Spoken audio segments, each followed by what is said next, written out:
Bom dia, pessoal, tudo bem? Eu sou a Kika, faço parte do time de comunicação do IDEAGOV. Nós somos o hub de inovação, de inovação aberta do governo do estado de São Paulo, que conecta pessoas e organizações com a missão de resolver desafios públicos para gerar impacto positivo na sociedade. Alguns avisos rápidos: a gente conta com acessibilidade em Libras durante todo o evento. Para quem precisar, é só fixar a imagem da tradutora Rosane na tela. Essa sessão vai ficar gravada e vai ser disponibilizada no YouTube nos próximos dias.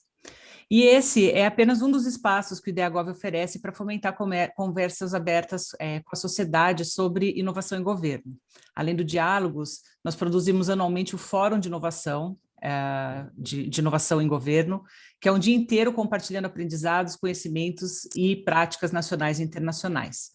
Caso vocês se interessem e queiram saber mais sobre o evento, todas as rodas de conversa já estão disponíveis no YouTube e vai ser compartilhado aqui o link no chat para vocês.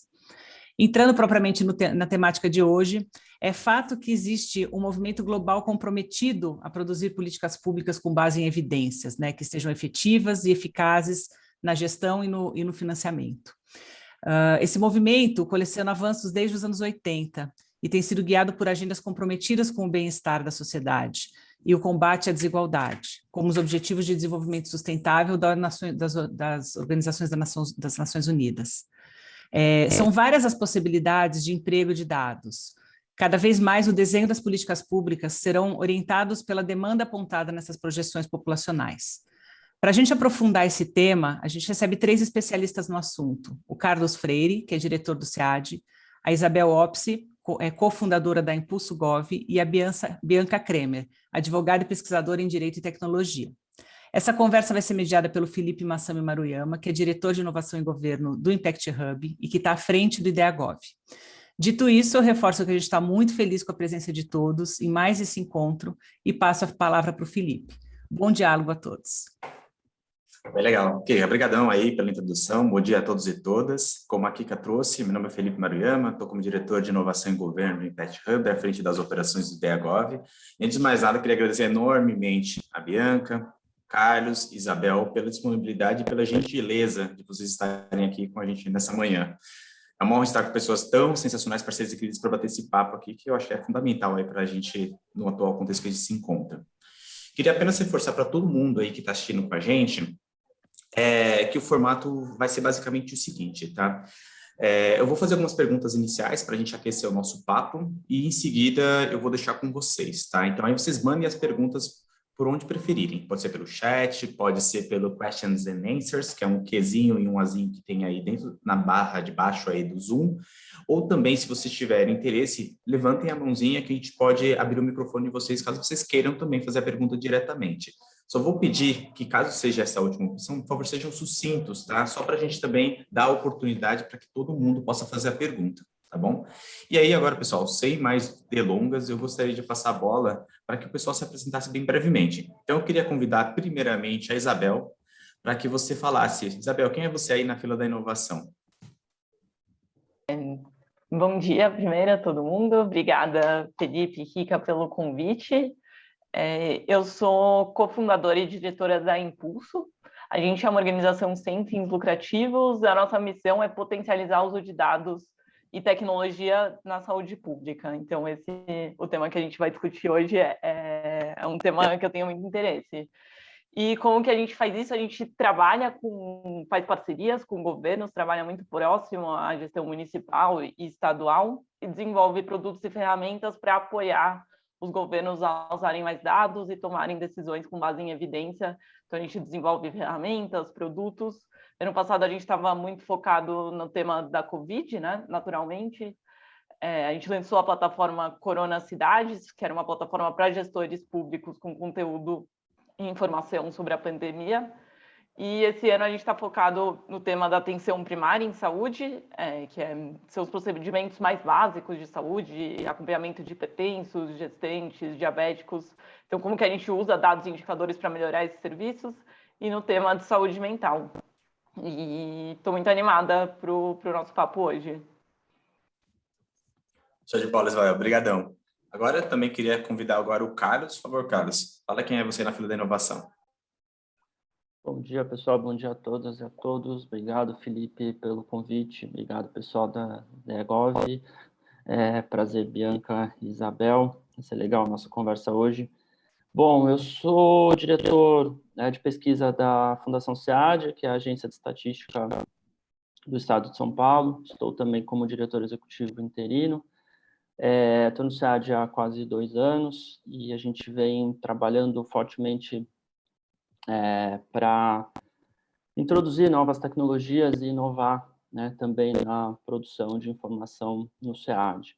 Antes do SEAD, eu trabalhei muitos anos como pesquisador, fui diretor científico do SEBRAP, então eu tenho um pé na academia, né, e um pé no governo. Eu fico migrando para lá e para cá, conforme os anos vão passando, mas é super legal porque traz também a possibilidade de conversar e conhecer muita gente boa e ter experiências diferentes. Então, falo mais um pouquinho sobre o que a gente está fazendo no SEAD ao longo da conversa. Obrigado, pessoal. Show de bola, Cadu. E, por último, mas não menos importante, por favor, Bianca, quem é você na fila da inovação, por favor? Oi, pessoal.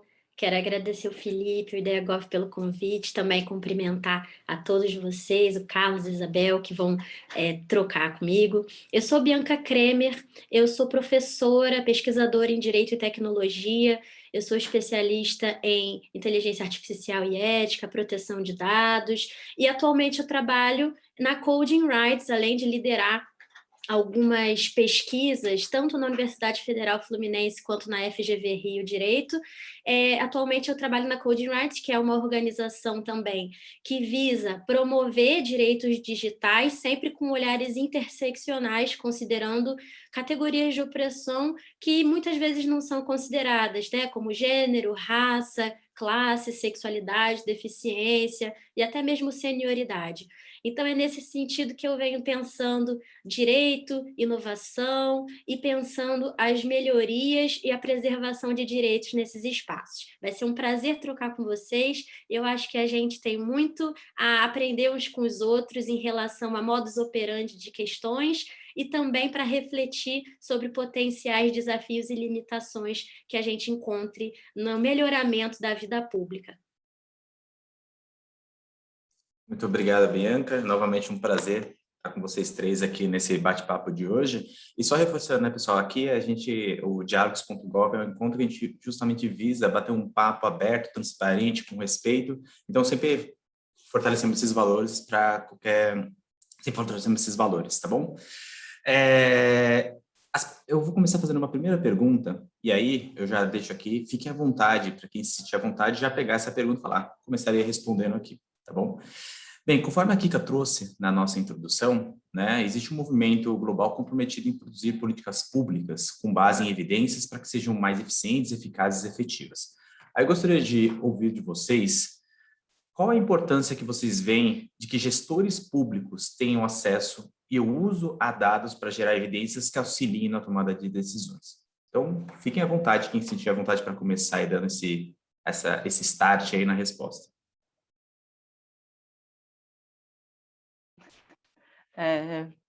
Posso começar, bom, sobre a importância, a minha visão é enorme, né? Acho que justamente por isso eu fundei a Impulso e a gente tem isso como missão, garantir o uso de mais dados e evidência. E aí acho que vale trazer o que significa, né? Eu vejo 2 dimensões de uso de dados e evidências no governo. Uma, quando a gente pensa o desenho da política, então entender o que funciona, o que já foi testado. E nesse sentido, existem evidências que são compiladas ao longo do tempo, né? Avaliações de impacto, estudos, pesquisas que mostram, no tema da saúde, uma evidência muito forte é fazer 6 consultas de pré-natal, tem um impacto na redução de complicações no parto e na mortalidade infantil. Então, a gente deveria desenhar uma política que considera isso. Então, acho que usar a evidência para desenhar a política é fundamental, porque a gente não precisa inventar a roda toda vez que for pensar numa política nova. E aí, uma segunda dimensão, que para mim é igualmente ou talvez mais desafiadora, é a parte da implementação, né? Acho que toda política, e, enfim, o diabo mora nos detalhes. Então, não adianta a gente só falar, tem que fazer 6 consultas pré-natal, mas como que a gente vai implementar essa política? Por exemplo, como que a gente vai distribuir a agenda da Unidade Básica de Saúde para garantir que essas gestantes façam o pré-natal? E aí você precisa de dados em alta frequência para medir no dia a dia. Será que se for em horário comercial, elas vão conseguir ir? Será que a gente faz alterações? Então, eu acho que tem essas 2 dimensões que são super importantes, né? Uma de evidências mais de longo prazo e outra de dados em alta frequência. Eu acho que isso que garante políticas efetivas e que melhorem com o tempo, né? Porque só quando a gente monitora ali no dia a dia que a gente consegue entender o que está dando errado e fazer ajustes.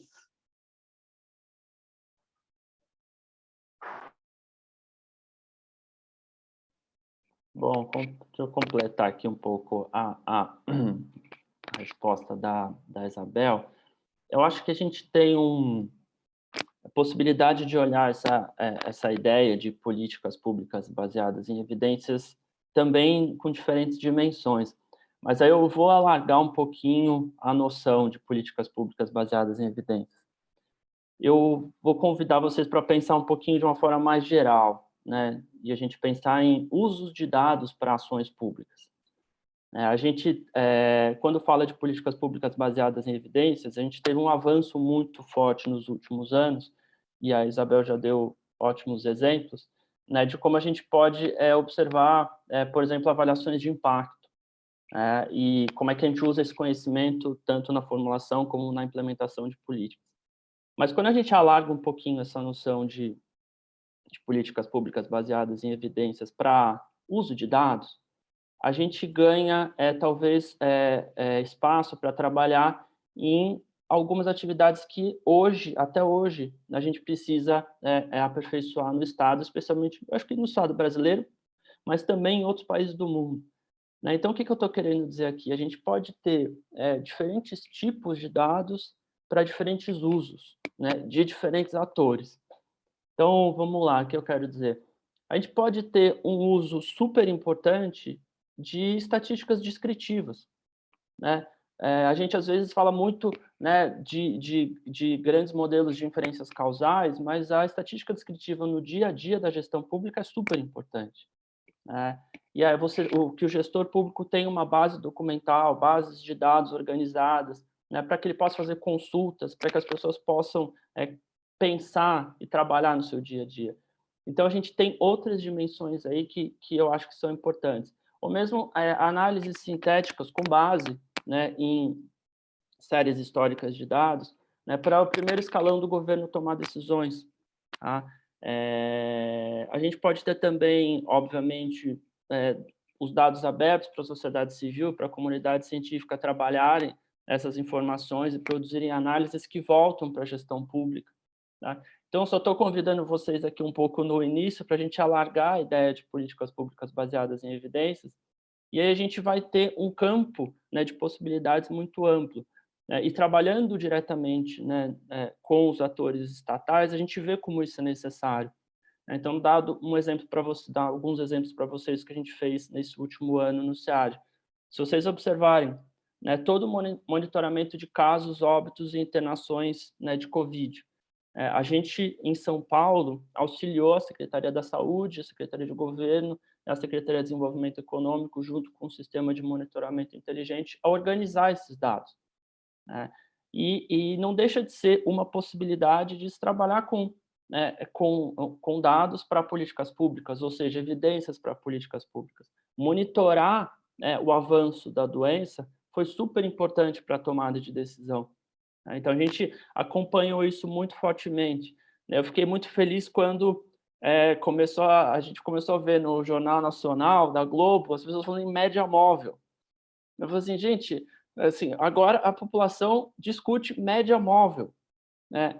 Assim, é um conceito estatístico simples, mas que não está no dia a dia das pessoas. Né? Infelizmente, veio por uma tragédia, que é a pandemia e a morte de milhões de pessoas pelo mundo, mas assim, a gente teve espaço para introduzir ferramentas que são muito importantes. Ou, por exemplo, as projeções de população. Né? O SEAD trabalha com projeções populacionais, né, que são feitas ano a ano, né, entre os censos, né? Os censos deveriam ser feitos, né, sempre no ano 0, né, e no ano 5 a gente tem contagens populacionais feitas pelo IBGE. O SEAD faz projeções populacionais, né, entre esses períodos. Para que serve a projeção? Para um monte de coisa. Mas um exemplo muito claro que ficou agora foi para organizar as faixas etárias, né, do programa de vacinação.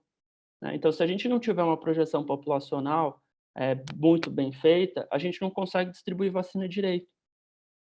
Então, vejam só como a gente tem uma gama enorme de possibilidade de uso de dados, né, que pode estar no dia a dia da gestão pública, né, para que ela seja eficaz, para que ela seja eficiente e para que a gente consiga dar uma resposta melhor para a população em termos de serviços. Então, eu faria só essa primeira tentativa de alargar a noção para a gente continuar a conversa. Bom, indo ao encontro do que trazido pela Isabel e pelo Carlos, não consigo vislumbrar qualquer tipo de política pública sem o uso de dados, né? É muito difícil. Mas, inclusive, eu vou fazer menção agora a um artigo escrito pela pensadora Sueli Carneiro, lá em 1985, quando ela escreveu o artigo Mulher Negra, Política Governamental e a Mulher. Uma das grandes preocupações da Sueli Carneiro, na verdade, era a precariedade de dados estatísticos relativos à população negra, em particular pela mulher negra. E por que eu digo isso? No movimento negro unificado, quando ele foi desenvolvido na década de 70, e encabeçado pela Beatriz Nascimento, e essa aqui atrás de mim figura que é a pensadora Lélia Gonzalez, uma das maiores pensadoras negras desse país. Uma das grandes preocupações era conseguir quantificar e trazer em dados informações relativas à população negra para que se conseguisse, a partir daí, a formulação de políticas públicas que beneficiariam essa população tão marginalizada. Então, vejam, dados sobre a população negra especificamente no Brasil perpassam entender o que é, né, quem é essa população negra e por que ela precisa estar inserida no ponto central do debate para uma série de formulação de políticas públicas. E aí ela traz uma informação muito interessante. Como esse artigo é de 85, ela identificou que no PNAD de 82, ela conseguiu encontrar dados desagregados de cor, mas o de 76 tinha mais informações do que o de 82. O de 82 tinha em menor quantidade do que em 76. Então, vejam, isso é só para encurtar a história e a gente conseguir perceber que essas informações elas não vêm ao acaso. A formulação de políticas públicas e esses dados e essas evidências de que a gente está falando, elas vêm de um lugar. Elas vêm carregadas de intencionalidades, de visões de mundo e de potencialidades de aplicação, né? Em que sentido, qual é o grau de universalidade que a gente consegue para dar em relação àquilo que é público, àquilo que é a população brasileira. Então, para isso, só para finalizar um pouco essa introdução aqui que a gente está falando sobre só o uso de dados, qual a importância, ela é muito grande. Por isso que, mas nada é feito por acaso. Por exemplo, para que nós consigamos, e até hoje a gente capenga um pouco para fazer tensionamento, sobretudo quando a gente fala de população negra e acesso a, por exemplo, a questões relativas à tecnologia, a gente ainda tem algumas questões obnubiladas. Isso é uma luta que vem sendo encabeçada por pessoas que vieram muito antes de nós. E por isso, o Abdias Nascimento, ele identifica, num trabalho que ele escreveu em 78, que chama O Genocídio do Negro Brasileiro, quando ele identifica que, isso aqui eu faço questão de trazer, que nenhum cientista ou qualquer ciência, manipulando conceitos como fenótipo e genótipo, pode negar o fato concreto de que no Brasil a marca é determinada por fator étnico ou racial. Um brasileiro pode ser considerado preto, negro, moreno, mulato, crioulo, pardo, mestiço, cabra ou qualquer outro eufemismo, E o que todo mundo compreende imediatamente, sem possibilidade de dúvidas, é que trata-se de um homem de cor.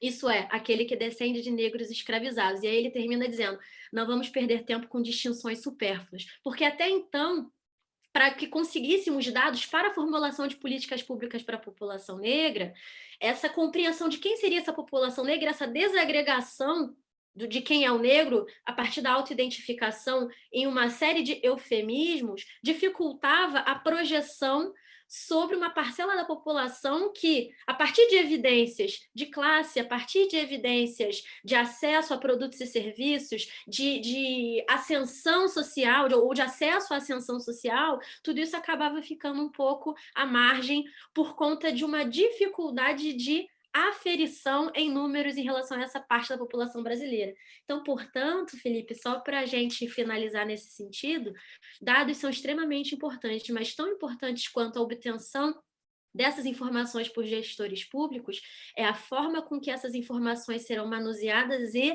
projetadas. E nada disso se faz a partir de evidências ditas universais, né? Existem olhares que precisam ser levados em consideração para todas essas formulações fazerem sentido dentro de determinados aspectos para os quais eles são destinados.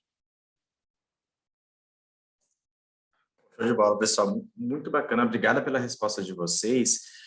E aí eu vou tomar a pergunta anterior, e aí agora, como cada um de vocês trouxe uma pitadinha, uma temperada na pergunta, eu gostaria que vocês também trouxessem justamente esse olhar de vocês sobre essa pergunta, né? Porque eu acho que vocês trouxeram diferentes camadas sobre essa reflexão que a gente está fazendo. Eu gostaria de trazer, e para entender, gostaria de saber como promover, então, sobre essa perspectiva, uma cultura para que gestores públicos façam isso, utilizem dados, busquem evidências. Aí eu queria realmente que vocês trouxessem essa camada, esse olhar de vocês sobre essa ótica de vocês e quais são os desafios que vocês enxergam ou têm enfrentado no dia a dia de vocês ou em outros projetos para a promoção e a implementação de uma cultura como essa. Então, como é que a gente, de fato, trabalha com gestores públicos para que realmente isso se torne parte do dia a dia? Tá? E aí, se puder, vou começar dessa vez com o Carlos, puxaria o Carlos aí para fazer essa primeira e depois a gente vai rodando aí. Obrigado, Felipe. Pensar na cultura de uso de dados e desafios. Você vai ter que me cortar, porque o desafio é um monte. Tem um monte de desafio aqui que a gente está enfrentando. Eu sei que tem o pessoal do SEAD aqui que veio assistir a nossa conversa também, participar da nossa conversa. Desafio tem uns montes, mas vamos lá, tentar organizar para a gente ter uma clareza na resposta. Eu acho que a gente pode pensar, talvez, em três questões principais, vamos pensar assim. Acho que tem uma primeira que para a gente pensar na cultura de uso de dados, né? Eu acho que quando a gente está dentro de governo, a gente está próximo, né? A gente vê a importância das decisões, né? Quem já trabalhou em governo sabe como é quando o governador, o presidente, o governador, o prefeito vai numa direção, ou quando o secretário ou a secretária fala, olha, para aquela direção, isso tem um peso enorme. Então, eu acho que é importante o primeiro escalão ver como prioridade. Tá? Eu acho que isso tem que ser uma cultura levada adiante por diferentes governos e por quem coloca as diretrizes de política, né, prioritariamente. Eu acho que isso é super importante. A segunda coisa é que é importante o uso de dados entrar na rotina de trabalho, né, dos gestores. Né? E o terceiro é a capacitação. Então, vou contar um pouquinho para vocês, talvez um pouquinho esses três tópicos que a gente tem feito no SEAD. Eu diretamente tenho conversado muito com secretários e secretárias do governo do Estado de São Paulo, também secretários, secretárias, os adjuntos ou executivos, né, tentando apresentar essas vantagens de conjuntos de dados, né, nos diferentes temas. Tá? Então, seja economia, seja desenvolvimento social, desenvolvimento regional, turismo. Então, a gente tem mostrado a importância de se ter conjuntos de dados organizados para que eles possam ser acessados, né, quando se quer. Ou seja, para que os gestores tenham isso facilmente à mão, né, para que possam ser feitas análises sintéticas e estratégicas rapidamente. Tá? Então, acho que isso é uma frente importante, um desafio para lidar. Um segundo, quando eu falei que é importante que os dados entrem na rotina, né, das secretarias, e aí, desculpa, pessoal, estou falando do exemplo do Estado de São Paulo, que é onde eu estou mais envolvido, mas, claro, que, por favor, vocês tragam os outros exemplos de outros locais que eu conheço menos. Hoje, a SEAD tem convênios com mais de 10 secretarias de órgãos públicos. O que a gente faz nesses convênios? A gente desenha planos de trabalho, a gente pactua com essas secretarias planos de trabalho com entregáveis de curto, médio e longo prazo.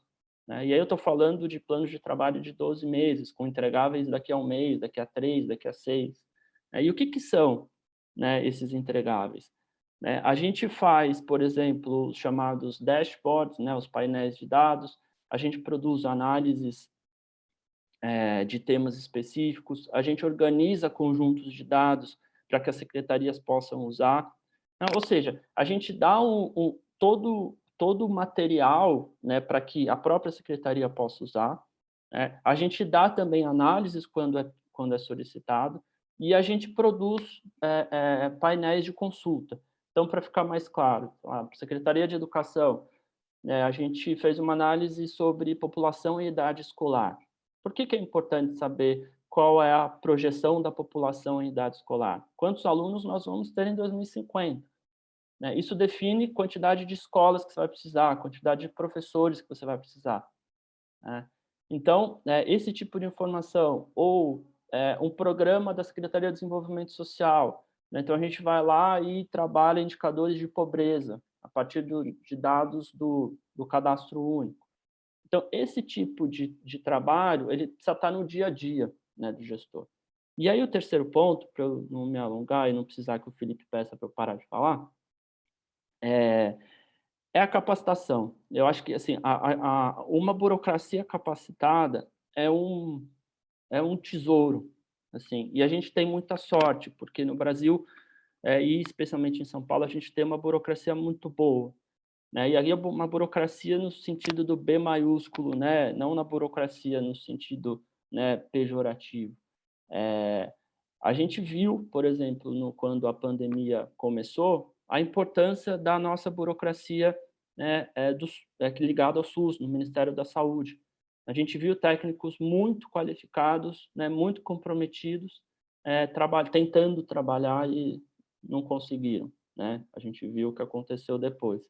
Em São Paulo, a mesma coisa. A gente tem técnicos muito comprometidos e que vêm trabalhando fortemente para prover serviços públicos de qualidade. Então, no que diz respeito aos dados, a gente vem, pelo SEAD, buscando esse diálogo para capacitar os gestores naquilo que é necessário. Então, vou dar um exemplo, e aí a Bianca provavelmente vai saber, né, falar muito melhor do que eu. A gente vem trabalhando em cursos de introdução à programação, para que os gestores públicos possam trabalhar com novas técnicas, novas ferramentas, novas tecnologias, né, em todas as etapas da produção de dados, né, na coleta, né, na organização, no processamento, na análise e na divulgação desses dados. Né? Então, esse é um tipo de trabalho que pode ser feito. A gente vem se capacitando internamente no SEAD, mas a gente vê uma possibilidade grande ainda também de avançar. Hoje a sociedade civil tem inúmeras possibilidades de capacitação, tem várias organizações, né, que ajudam, então a própria Isabel pode falar da Impulso, mas tem outras, tem a Escola de Dados, tem inúmeras organizações que ajudam, né, governos a se capacitar e a trabalhar melhor. Então, eu vejo que essa frente é muito importante. A gente, pelo SEAD, vem conversando com a Escola de Governo para montar um conjunto de cursos para capacitar os gestores públicos do Estado de São Paulo no uso de dados. Mas, enfim, fechando, eu acho que tem esses 3 desafios que a gente poderia trabalhar mais fortemente.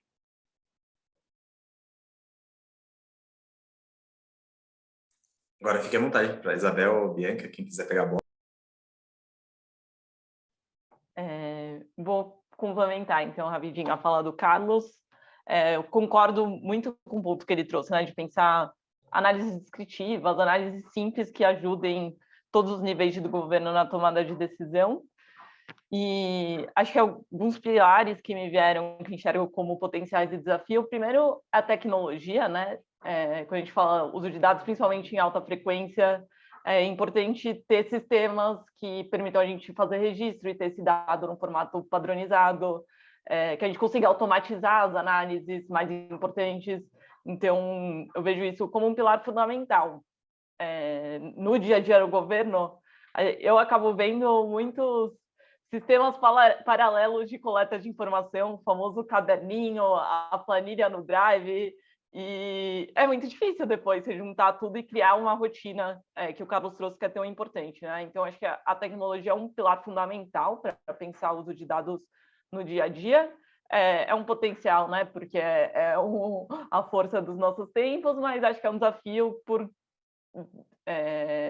demandar uma governança de tecnologia dentro dos governos, a parte de capacitação também, né? O governo precisa estar preparado para gerir essas tecnologias, desafios de compras, coisas que são inerentes ao setor público. Acho que uma segunda dimensão que eu vejo como importante e conecta com o ponto do Carlos da rotina é de pensar em incentivos. Então, tem alguns desenhos de políticas que embutem, né, esse uso do dado no próprio desenho. Acho que tem um exemplo famoso do Ceará, do repasse do ICMS para alguns indicadores sociais. Agora, na saúde, a gente tem trabalhado muito com o Previne Brasil, que tem um monte de questão e críticas, mas tem uma visão de atrelar repasse de recurso para atenção primária com alguns indicadores. E a gente vê uma movimentação muito grande dentro dos governos municipais para se adequar a essa nova realidade. E acho que tem, né, incentivos desde o desenho da política no nível federal, estadual, municipal, mas também o próprio reconhecimento, ter o IDEB, o indicador de educação das redes, que a gente pode reconhecer qual a escola que foi melhor, qual a escola que precisa melhorar. Então, ter desenhos de incentivos, porque se a gente não tiver isso, vira um pouco idiosincrático, né? Vai ter gestor que vai querer usar, o Carlos falou, né? O primeiro escalão e consegue fazer descer isso, mas a gente vai estar sempre correndo o risco de dar um passo para frente e voltar 2 para trás, né? Se não tiver instituído muito. Acho que esses são os 2 pilares complementares. Também tinha pensado na parte de capacitação, é fundamental ter as pessoas capacitadas para usar essas tecnologias, para usar os dados, para pensar qual é o melhor dado para cada tomada de decisão. Acho que isso não é fácil, não é óbvio, e essa é uma dimensão importante, é parte do nosso trabalho na Impulso. Vi um paralelo aqui com o SEAD, né? A gente faz com uma ONG, apoiando só no setor de saúde, mas acho que uma lógica muito parecida com o que o Carlos trouxe, entender o que já existe, assim, quais são os fluxos de informação, quais são os registros, quais são os sistemas, e a partir disso, como que a gente consegue construir dashboards, organizar melhor esses dados para ajudar na tomada de decisão do dia a dia. Eu gostei muito de ver o ponto de vista da parte do governo, né? Eu gostei muito de entender a questão, como é que vocês estão fazendo, pelo menos em São Paulo, a questão da capacitação que o Carlos disse. Gostei muito dessa ideia da rotina de incentivos, me ajuda a perceber um panorama. Eu falo, né? Vou usar um termo um pouco pomposo, mas assim, eu tomo assento no lugar que me cabe, né? Que é da sociedade civil e numa perspectiva do direito. E eu digo isso porque quando a gente fala de desafios do setor público para a implementação de uma cultura de dados, eu percebo que tem dois olhares. Tem o olhar da parte de dentro, por parte do governo, como implementar uma cultura de uso de informações, e do outro lado eu também percebo que por parte desse governo, o enfrentamento de potenciais oposições em relação ao uso dessas informações por uma parcela da sociedade. Eu digo isso porque a gente está falando de uma cultura de uso de dados e, ao mesmo tempo em que nós estamos desenvolvendo uma cultura de proteção de dados na sociedade brasileira com o advento da Lei Geral de Proteção de Dados. Então, percebo aí um grande desafio, no sentido de que o objetivo da Lei Geral de Proteção de Dados não é presumir vulnerabilidade absoluta como trazido no Código de Defesa do Consumidor. Para isso que existe a base legal que permite a setores públicos utilizar informações para a formulação de políticas públicas, né? E isso não se dá ao acaso, isso se dá dentro de um tripé. O uso de bases legais, por exemplo, essa, com respeito a todos os princípios, os 10 princípios da Lei Geral de Proteção de Dados e respeito ao direito dos titulares, que obviamente tem maiores ou menores tensionamentos. Então, eu percebo nesse sentido, nesse outro olhar, né, trazendo essa perspectiva da sociedade civil de quem trabalha com advocacy, né, com relações governamentais atualmente na coaching, eu percebo que essa cultura de uso de dados precisa perpassar não por uma questão de burocracia, eu não estou diminuindo o termo burocracia com B maiúsculo, não, que eu acho muito interessante esse conceito, inclusive eu vou até adotar, Carlos, deixei bem bacana, mas pensar no sentido de que toda vez que a gente imputa uma legislação na sociedade, a gente tem uma cultura, um senso comum de que vem aí algo que vai brecar a inovação, quando na verdade a gente percebe que a gente tem uma janela de oportunidade de uma segurança jurídica no uso de uma série de aplicações, né? E aí, sobre isso, eu acho interessante também perceber que o uso de dados, ele vem acoplado, aliás, deixa eu melhorar, ele não vem desacoplado de uma trajetória histórica dentro do contexto social que a gente vive. E aí eu acho interessante a gente perceber isso. O uso de informações pelo poder público sempre foi algo realizado.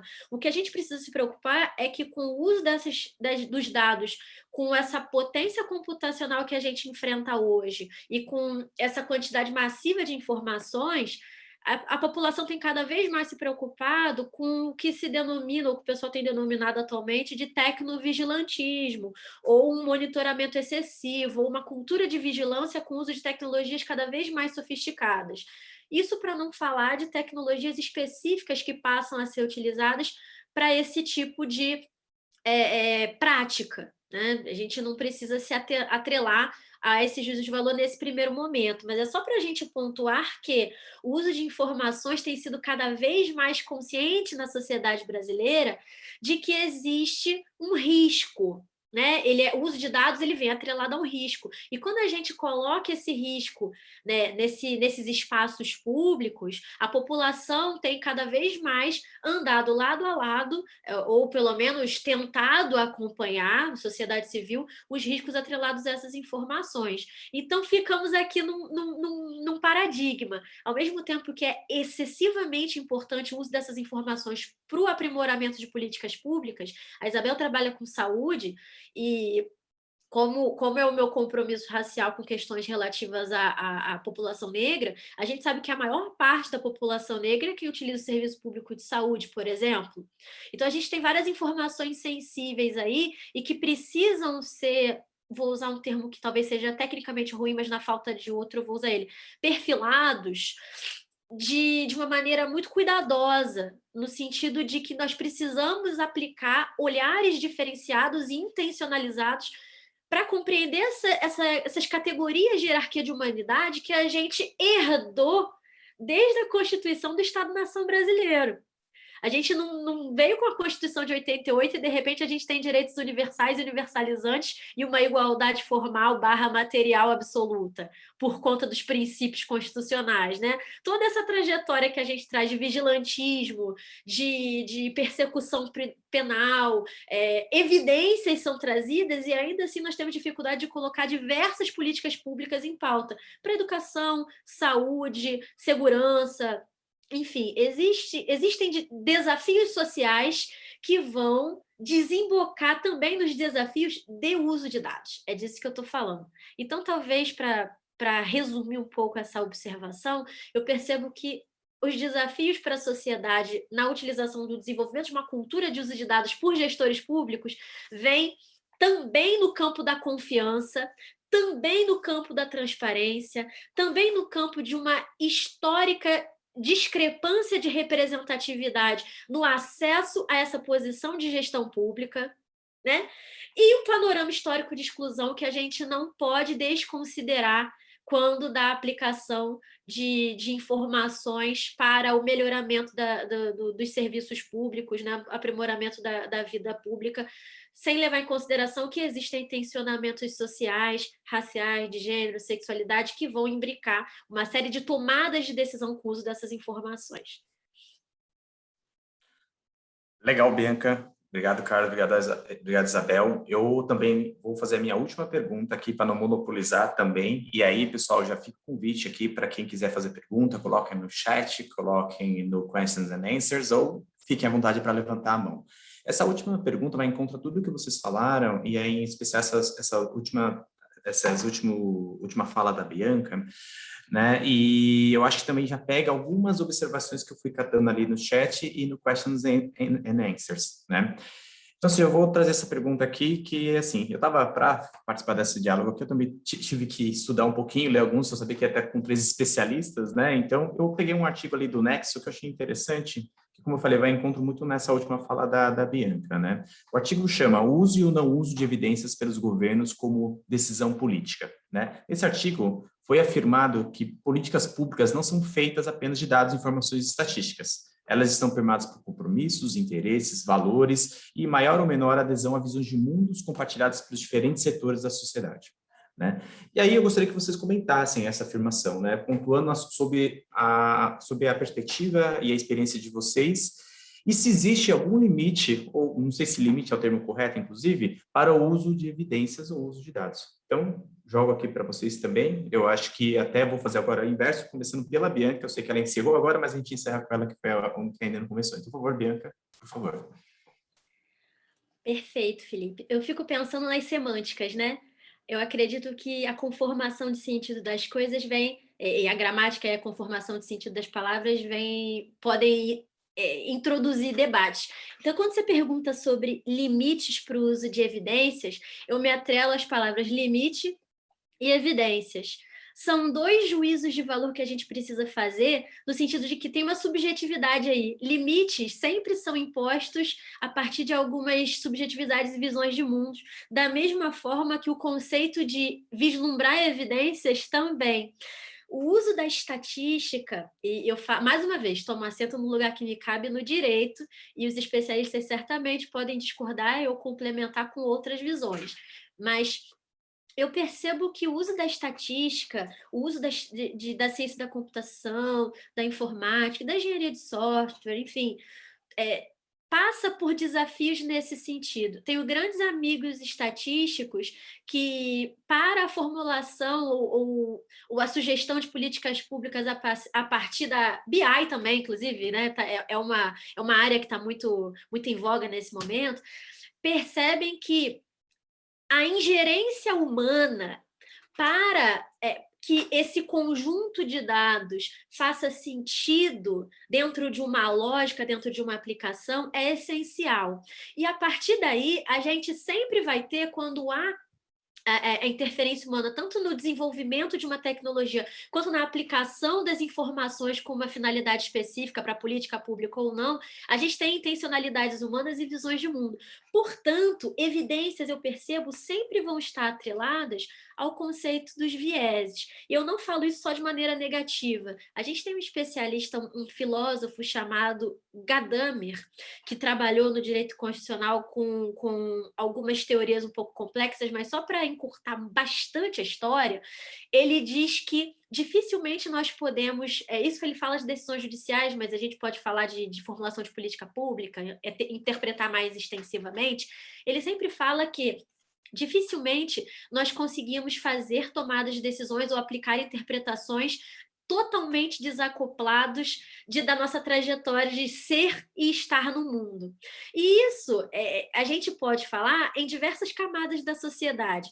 O gestor público, como eu falei, a gente tem uma dificuldade de representatividade desse mosaico que compõe a nossa sociedade herdada dessa diáspora africana e que muito herdou essa cultura do modo de fazer e produzir desses espaços, né, de saber, dessa população, desses saberes étnico-raciais, e aí a gente tem essa dificuldade de representatividade em espaços de tomada de decisão muito estratégicos. Se a gente pegar em números e estatísticas, nós temos mulheres negras, por exemplo, retomando o conceito da Sueli Carneiro, sobre-representadas em trabalho doméstico, aproximadamente entre 56% e 58% da população negra, da mulher negra empregada, né, formalmente no país, mas extremamente subrepresentadas na política, quando em 2019 a gente tem levantamentos de aproximadamente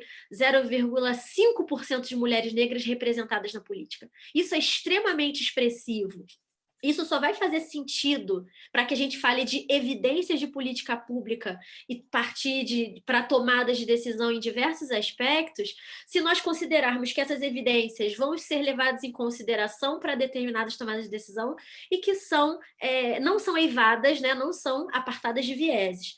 Então, evidências precisam sempre estar atreladas a compromissos, tem que estar sempre atreladas a visões de mundo, e a gente precisa entender também que essas evidências elas precisam vislumbrar, para que faça sentido nesse mosaico que eu mencionei, dívidas históricas gigantescas que a gente enfrenta no tecido social. Caso contrário, a gente vai continuar reverberando uma série de violência nos espaços e pensar que estamos projetando direitos e ampliações de direitos e de situações para a população em geral, quando, na verdade, a gente vai continuar perpetuando uma série de acessibilidades sempre aos interesses de uma especificidade reduzida da sociedade, que não é levada em consideração, que é sempre levada nas suas vicissitudes nesse não lugar, né, que o especialista, o filósofo Frantz Fanon chama de zona do não ser, onde a violência impera como norma. Mas não quero falar academiquez aqui, isso é só para trazer que as coisas, as palavras fazem sentido dentro de uma gramática. Eu valorizo muito a conformação de sentido para que as coisas realmente produzam efeitos nos nossos termos, sabe? Então, é preciso a gente reconhecer que o uso dessas tecnologias não é neutro e que a interpretação sobre o uso desses dados também não será neutra e que nós carregamos, desde a Constituição do Estado-nação brasileiro, uma trajetória de diáspora que projetou uma hierarquia de humanidades, com muitos S's na nossa sociedade, que nos dificulta nas nossas visões, no nosso ser e estar no mundo, dependendo do lugar onde a gente se encontra, projetar ideias e soluções para erradicar discriminações, erradicar violências e promover uma sociedade verdadeiramente equitativa e igualitária. E é por isso que eu percebo que, nesse aspecto, portanto, evidências sempre vão vir carregadas de vieses, e o que a gente precisa para solucionar esse aspecto, por fim, é sempre o compromisso com um olhar cunhado para essas vicissitudes específicas. Caso contrário, vamos continuar rodando e não saindo do lugar. Então, esse é o final um pouco dessa contribuição que talvez os nossos especialistas certamente vão conseguir contribuir de maneira técnica muito mais aprimoradamente do que eu.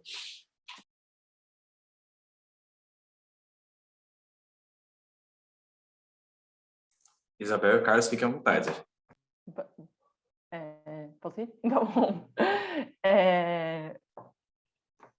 bom, acho que, voltando à pergunta, né, acho muito importante o ponto da Bianca de políticas públicas baseadas em evidência carregam vieses, visões de mundo, valores, né, não são duas coisas separadas.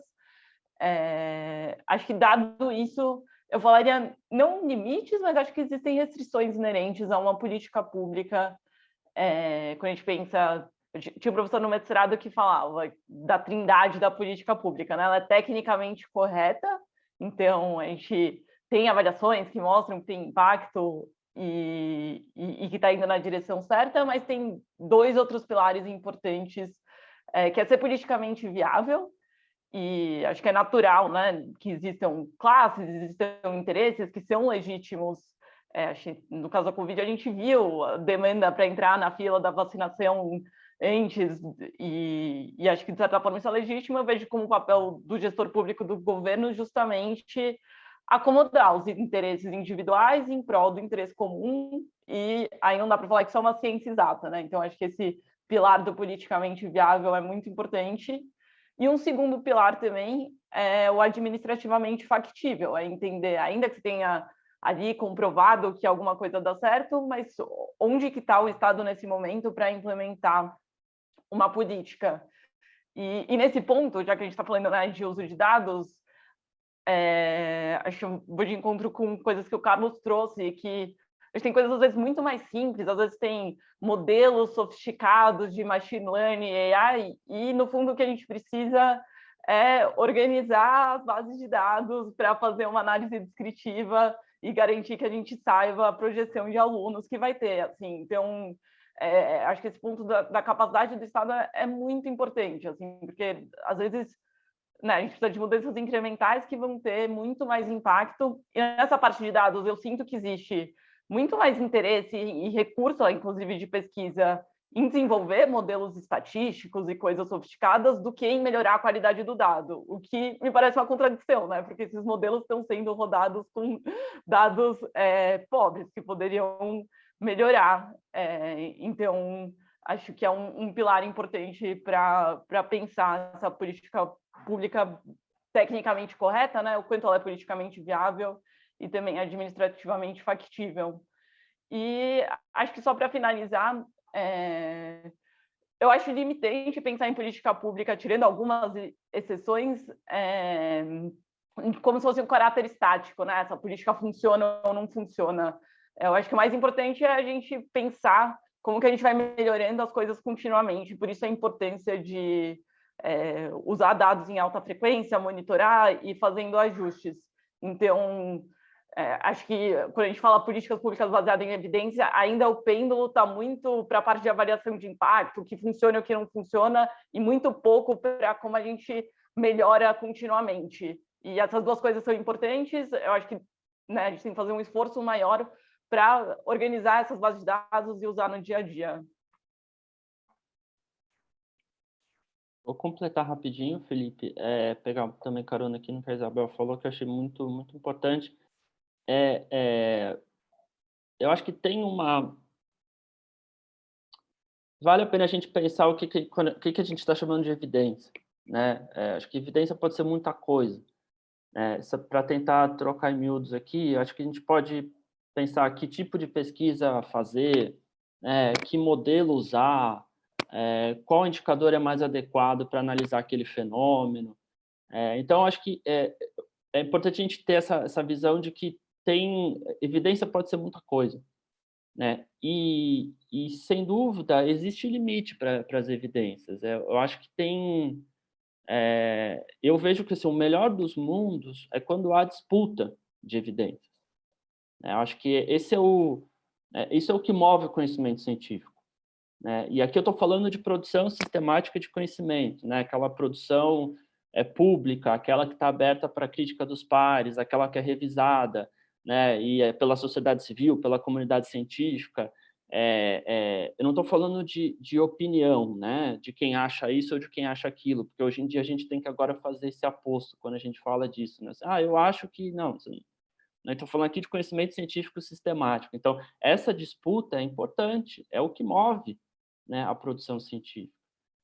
E quando isso é levado para a política pública, melhor ainda, né? Então, a Isabel falou do uso, né, dos modelos e do uso das, vamos dizer assim, das ferramentas mais sofisticadas em avaliação de impacto. Eu acho isso ótimo. Então, assim, o que é feito, por exemplo, pelo pessoal do JPAL é super importante, né, para se trabalhar com avaliação de política, né, num sentido muito sofisticado. Tem um grupo, tem uma organização na FGV aqui em São Paulo que é o pessoal do CLEAR, que é super importante, faz um trabalho, né, magnífico em levar a avaliação de impacto consistente para governos.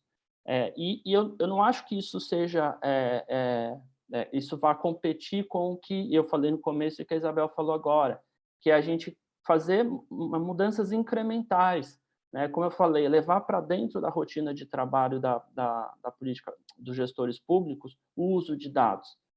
Então, e a gente vai fazendo essas mudanças incrementais. O que a Isabel falou é super importante. Se existem hoje ferramentas que permitem automatizar a coleta de dados, a organização, o processamento, e a gente consegue deixar isso dentro da gestão pública sendo usada, e, paralelamente, a comunidade científica continuar fazendo, né, usando modelos sofisticados de avaliação de impacto para pensar a construção e revisão de política pública, e aí isso entra no governo, na política pública e sai, é o melhor dos mundos, né? Então, agora, para tudo isso vai ter disputa, e é bom que tenha disputa, né? É bom que tenha grupos diferentes avaliando a mesma política, é bom que tenha grupos diferentes organizando os dados, como a Bianca falou, porque os grupos diferentes estão vindo de lugares diferentes, com posições sociais diferentes, com posições étnico-raciais diferentes.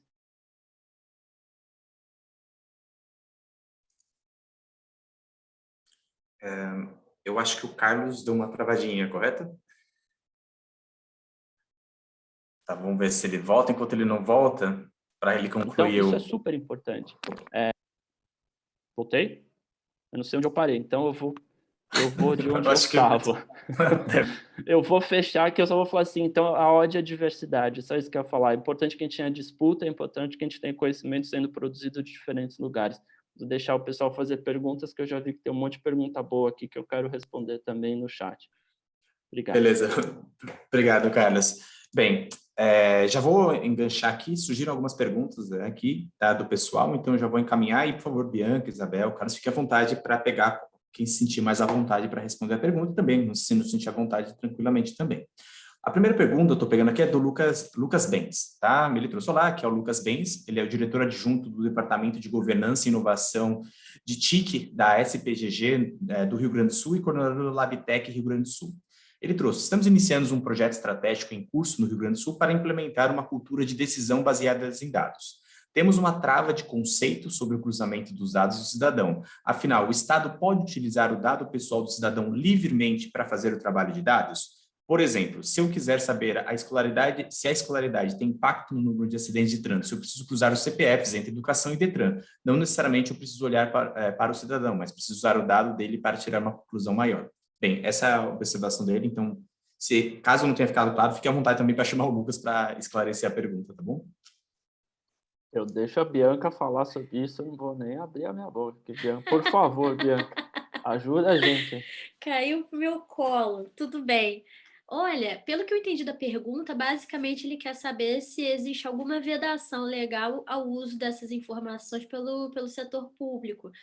Não há. O que acontece é o seguinte: a Lei Geral de Proteção de Dados precisa, e ela é implementada não só no setor privado, né, mas para o setor público.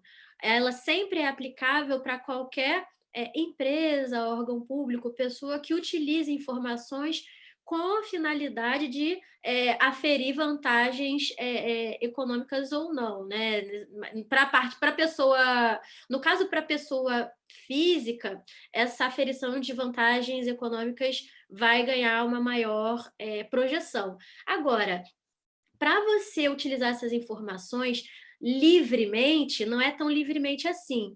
A gente precisa estabelecer que alguns critérios são aplicados pela lei, como, por exemplo, o atendimento de princípios da LGPD, como finalidade, princípio da minimização dos dados, ou seja, numa era da Big Data, né, em que a gente culturalmente acabou observando que quanto mais informações, melhor para o aprimoramento de serviços.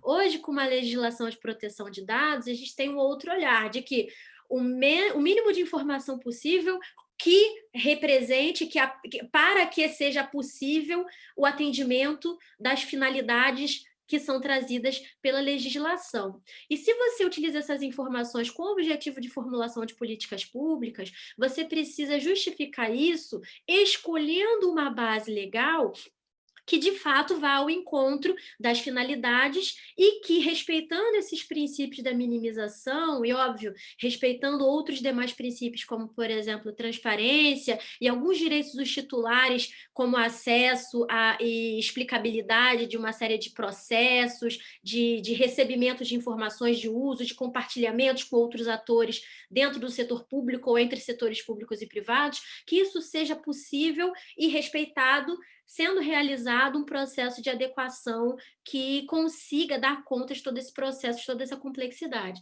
Então, portanto, podem ser utilizados sim. A Lei Geral de Proteção de Dados não impõe nenhum tipo de oposição nesse sentido, desde que essa coleta de informações faça sentido para o desenvolvimento dessas políticas públicas, né? Se você conseguir desenvolver isso dentro dos seus relatórios de atividade, dentro dos seus processos de adequação, ou relatórios de impacto, se você estiver utilizando ou for requerido por autoridades a trazer esse tipo de informações sobre os riscos trazidos na sua atividade, ainda que por questões de desenvolvimento de políticas públicas, você pode fazê-lo nesse sentido, mas sempre justificando nos termos da legislação. As bases legais não são burocracias engessantes, elas são condições de possibilidade que concedam o direito a informações transparentes para o titular, que é para isso que a LGPD se projeta, né? Para que ela seja uma possibilidade de oferta de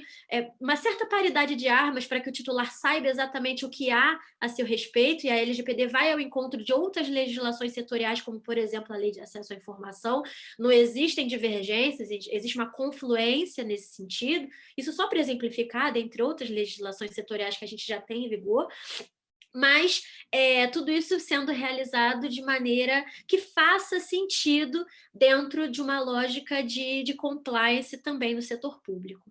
Então, pode, desde que faça sentido, que você utilize as bases legais e que você atenda todos os princípios da LGPD e também respeite os direitos dos titulares, que, obviamente, né, não são absolutos, existem mitigações a depender dos interesses públicos em jogo, mas aí isso é um debate para muitas outras situações, mas só para que responda sim, é plenamente possível, mas cuidado com as suas justificativas. As bases legais dão ferramentas para justificativas e paridade de armas e segurança jurídica para titulares e também para os órgãos públicos agirem na conformidade da legislação.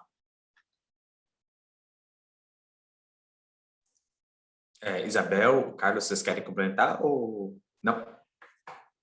Acho Perfeito. que foi bem respondido. Maravilha. E aí, ó, tem a pergunta da Júlia Lunes agora, né? Ela pergunta: como é que vocês veem a questão da legitimidade democrática no uso de dados e a possibilidade de participação das comunidades afetadas nos processos decisórios quando se utiliza Big Data e inteligência artificial? Não sei se caso não tenha ficado claro, também fique à vontade também para convidar, né, a Júlia para trazer mais detalhes na pergunta. Achei complexo. Queria entender um pouquinho melhor. Confesso. Júlia, caso você esteja aí, você, se puder trazer a pergunta com você, ou se você quiser complementar ela no chat ou no Questions and Answers, a gente volta a repetir ela, tá bom? Não sei aqui, se você puder. Deixa eu ver se você está aqui também. Tá, então... legal, vai completar. Perfeito, então.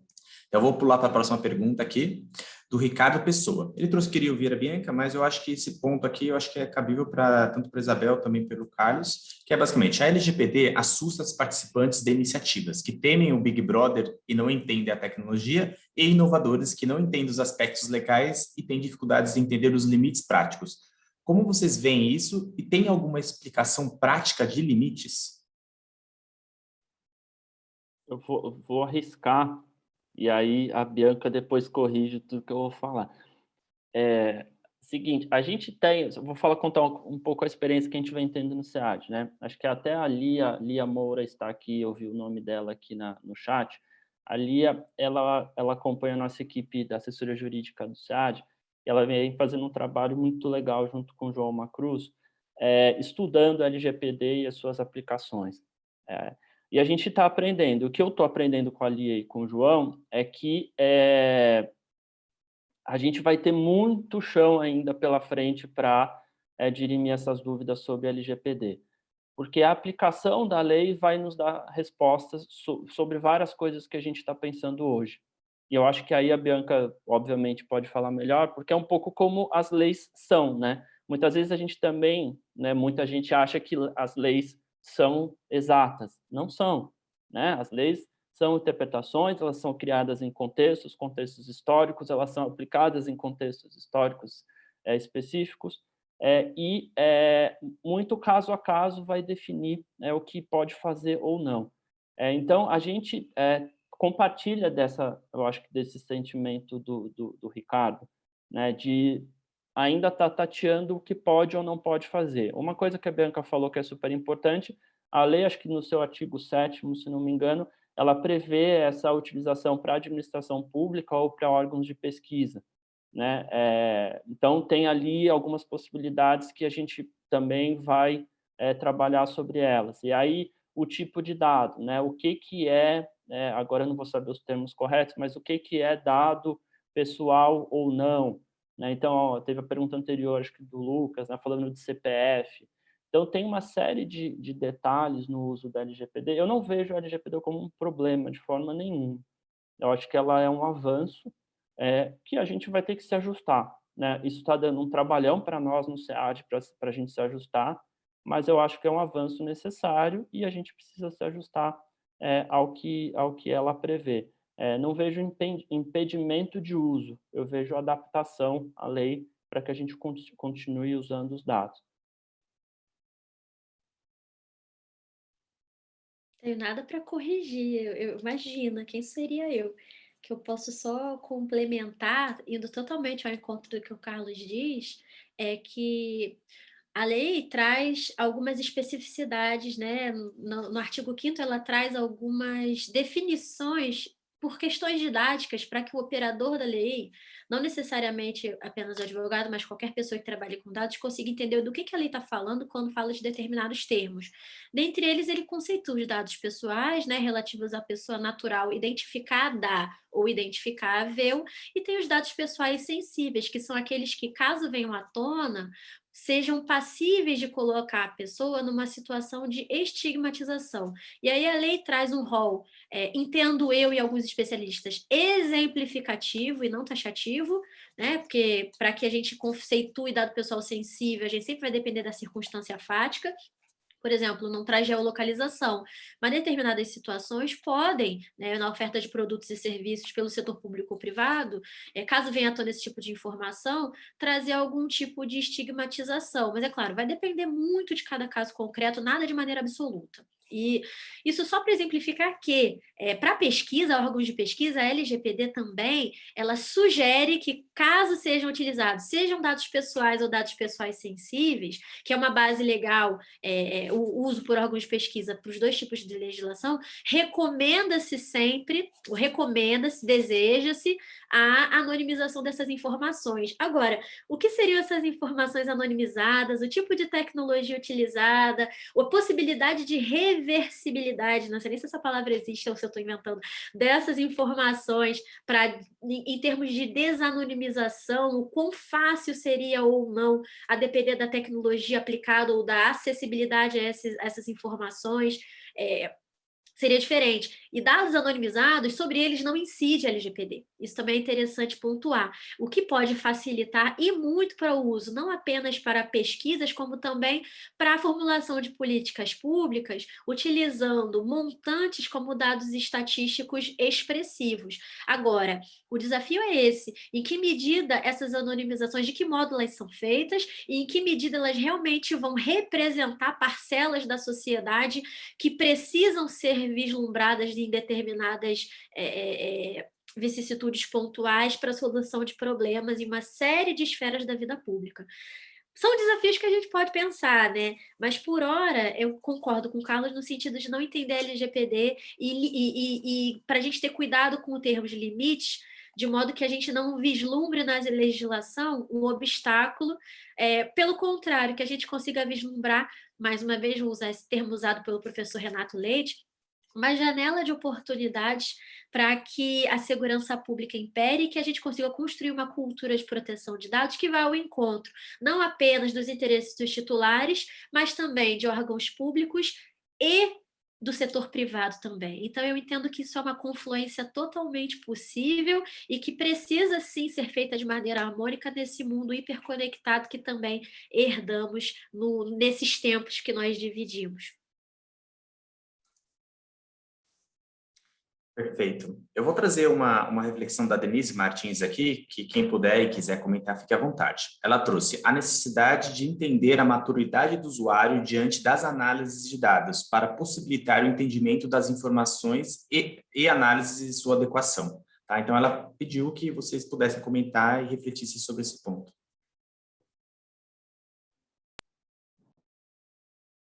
Pode Não, ir, Carlos. vai lá, Isabel, eu completo depois. É que esse tema é super legal, mas fica à vontade, por favor. Tá. Isso não está no Q&A, né? Tá nos comentários? Isso, ele está nos comentários. Posso aqui Tá reforçar. bom. Tá bom, não vou achar aqui para ler. Mas acho que isso é fundamental, né? Testar a usabilidade e...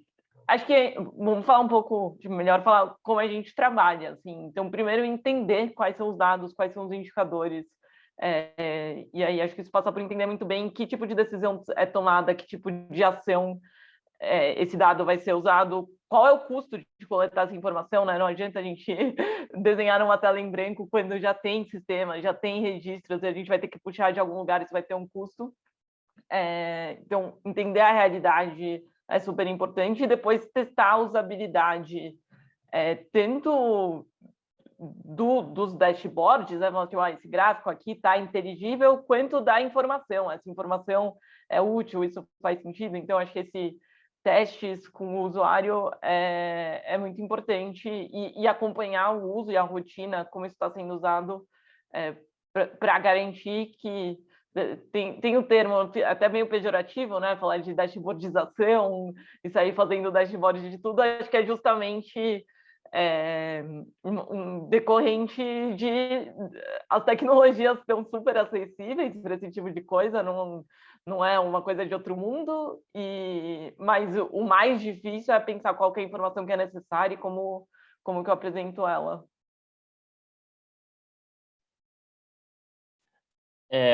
A Isabel falou uma coisa que a gente está vivendo um pouco no SEAD, a coisa da dashboardização, a gente até, eu já volto para o comentário da Denise, mas a Isabel levantou isso que é super legal.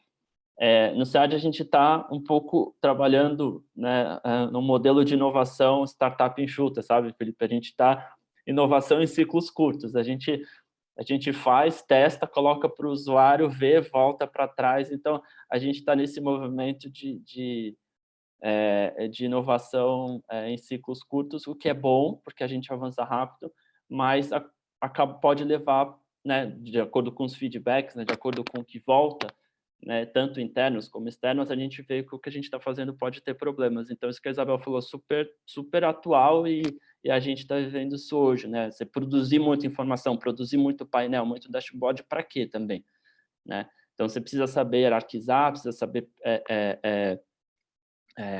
priorizar as informações que você vai colocar. E aí eu vou para o comentário da Denise. Eu fico muito feliz de ver a Denise comentando isso, especialmente porque ela, na descrição dela, que ela coloca que ela é estatística e coordena projetos no Centro Paula Souza, né? Então, até convido a Denise para a gente conversar em um outro momento e eu sei que o Diálogos tem um pouco essa função também, né, de fomentar essa rede, conhecer gente com quem a gente possa trabalhar junto. Então, Denise, depois a gente pode conversar mais, marcar um encontro para discutir esse tema. Mas, falando especificamente do que você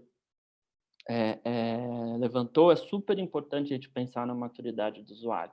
Quando eu falei na primeira pergunta do Felipe, né, do uso de estatísticas descritivas, justamente para desmistificar um pouco, né? Quando muitas vezes a gente fala de política pública baseada em evidência, eu brinco, porque eu vejo muita gente falando como se fosse uma coisa assim, uau, não, tem uma coisa de ponta, super sofisticada, como a Isabel falou, e que é importante, né? Então, especialmente os modelos para buscar inferências causais e de avaliação de política, de avaliação de impacto.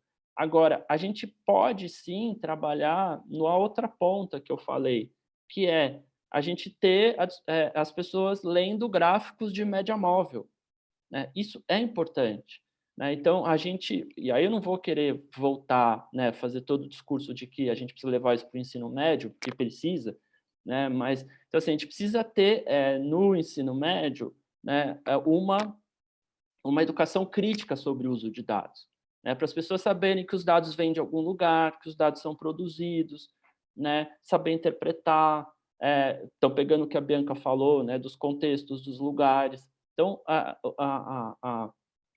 as pessoas precisam aprender isso, né? Primeiro. E segundo lugar, eu acho que quando a gente já está lá na ponta, e aí falando de gestores públicos, a gente pode sim trabalhar no dia a dia, colocando os dados na rotina, né, entendendo as necessidades, oferecendo os produtos que são adequados. E aí, Denise, tem uma coisa super legal que a gente, no SEAD, está em conversas com a ETEC CEPAM, que é a nossa vizinha lá, fisicamente, né, que é a ETEC que tem o curso de gestão pública.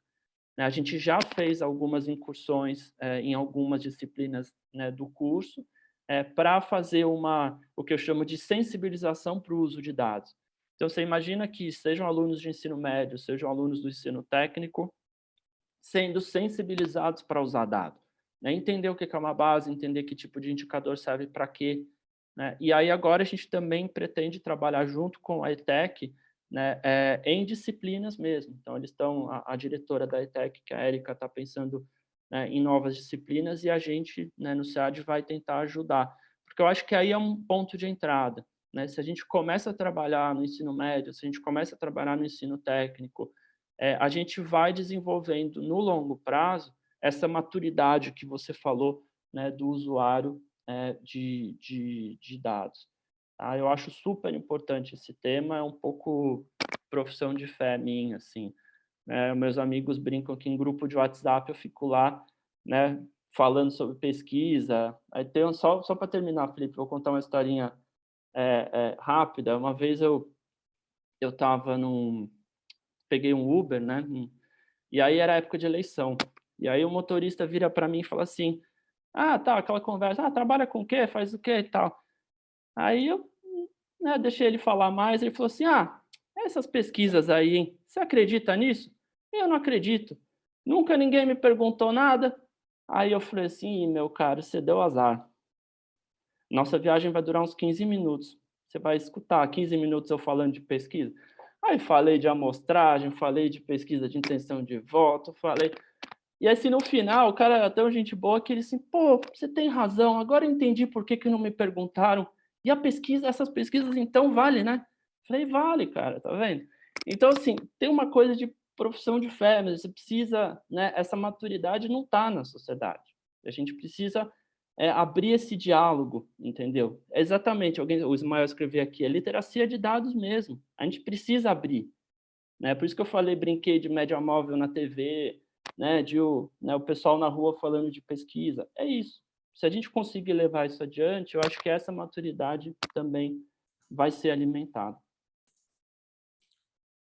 Pessoal, eu sou aquela pessoa, o chato, que acaba fazendo muita pergunta no início, depois tem que interromper os convidados e as convidadas e ainda falar que vai acabar. Infelizmente, o nosso tempo está se esgotando. Mas antes de acabar, eu queria que brevemente, Isabel, Carlos e Bianca, vocês indicassem um livro, alguma coisa do tipo, pode ser vídeo, livro, publicação que vocês acham bacana, para o pessoal buscar um pouco mais sobre esse tema, ou temas que vocês acham correlatos. Então, por favor, fiquem à vontade aí para pegar a bola e já citar, que a gente vai estar caminhando para o final já. Bom, sugestão pode ser eu. Eu vou sugerir esse livro aqui, que é organizado pelo professor Tarcísio Silva, um grande parceiro, Comunidades, Algoritmos e Ativismos Digitais, Olhares Afrodiaspóricos. Então, ele desenvolve olhares, né? Vários autores compreendem aqui, não só da América Latina, né? Como também de alguns países africanos, olhares sobre tecnologia numa perspectiva racial, de gênero, de classe, e, óbvio, dependendo das epistemologias aí que o pessoal da pesquisa utiliza. Então, fica aí essa sugestão para quem deseja conhecer um pouco mais o que a gente chama de olhares afrocentrados para a promoção para a compreensão de sistemas de comunicação, de tecnologia, de direito, de ciências sociais. São múltiplos saberes que, com certeza, vão contribuir muito para que a gente consiga pensar uma sociedade igualitária e plural, e considerando que nós somos aproximadamente entre 50% e 60% da população autodeclarada no Brasil, que é a população negra.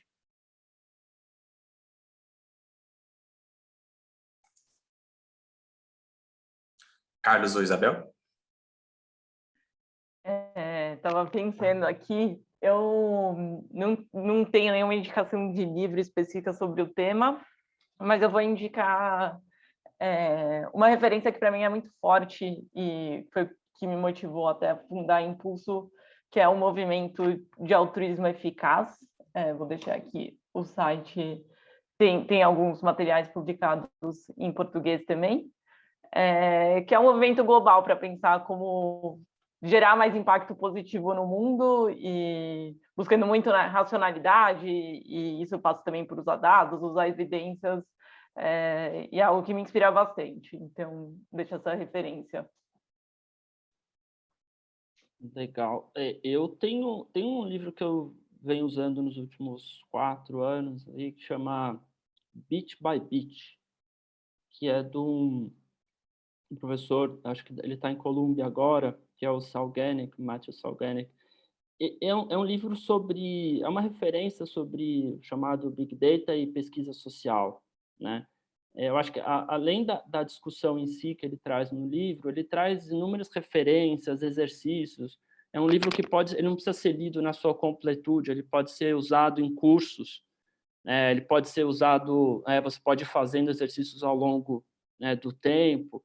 E, na verdade, assim, o que esse livro traz para a nossa discussão mais especificamente aqui, ele mostra como o uso de registros administrativos digitais, né, é super importante hoje em dia para políticas públicas, né? Então, assim, dados de governo sempre existiram, né, mas agora eles ganham um espectro mais amplo, assim, tem um caráter de alta frequência, como a Isabel falou. Então, se a gente pega cadastros sociais, educação, saúde, assistência social, ou impostos, nascimentos e óbitos que a gente usa no SEAD, então tudo isso pode ser dado útil para a política pública, e esse livro traz essa introdução ao tema e também, né, no modelo de exercícios e outras referências. E aí, se você me permite, Felipe, rapidinho, só uma segunda indicação de um texto que eu li semana passada, que é um texto que saiu na revista Piauí de junho, do economista do Bruno Caraza, e é um texto sobre o censo, né? Ele fala da importância do censo, e ele traz ali uma série de pontos que batem aqui com o que a gente conversou em relação ao uso de dados e a necessidade do censo demográfico para as políticas públicas. Então, acho que deixaria também esse texto para não ficar numa coisa só na referência em inglês. Aqui tem um outro texto bem legal que pode ser lido facilmente. Maravilha. Antes de passar a bola para a Ingrid fazer o encerramento, eu gostaria só de reforçar muito meus agradecimentos a Isabel, Carlos, Bianca, pelo tempo e disponibilidade, por toda a atenção que vocês deram nesse encontro. Muito obrigado mesmo. Agradeço a todo mundo que esteve com a gente nessa manhã aqui. Foi sensacional, sem vocês esses encontros acontecem. Também gostaria de agradecer a toda a equipe do IdeaGov que tem acompanhado e feito esses encontros acontecerem, na figura aqui da Kiki, da Ingrid e da Elaine. E, é lógico, agradecer a Rosane por sempre tornar esse encontro o mais universal possível. Então, agradeço muito, pessoal, por toda a oportunidade e por os aprendizados que eu coletei. E quem não teve, as perguntas que não ficaram, pessoal, se vocês tiverem algumas questões, mandem para a gente encaminha também para os convidados e convidadas, tá bom? Então, passa a bola para a Ingrid, por favor, Ingrid, é com você. Bom, pessoal, nós estamos encerrando o nosso encontro. O nosso próximo Diálogos ele será em outubro. Vocês podem seguir a gente nas redes sociais com o usuário @ideagov, no Instagram, no LinkedIn e no YouTube. Todas as informações estarão por lá. Se vocês tiverem alguma indicação de tema, especialistas ou alguma questão que não foi sanada aqui no nosso encontro de hoje, mandem para a gente no nosso e-mail, ele vai ser disponibilizado aqui no chat. E nós seguimos juntos pela inovação na administração pública para toda a sociedade aqui, nas redes sociais e logo, logo no nosso espaço físico. Muito obrigada pela participação de todos vocês. Tenham um bom dia e até logo.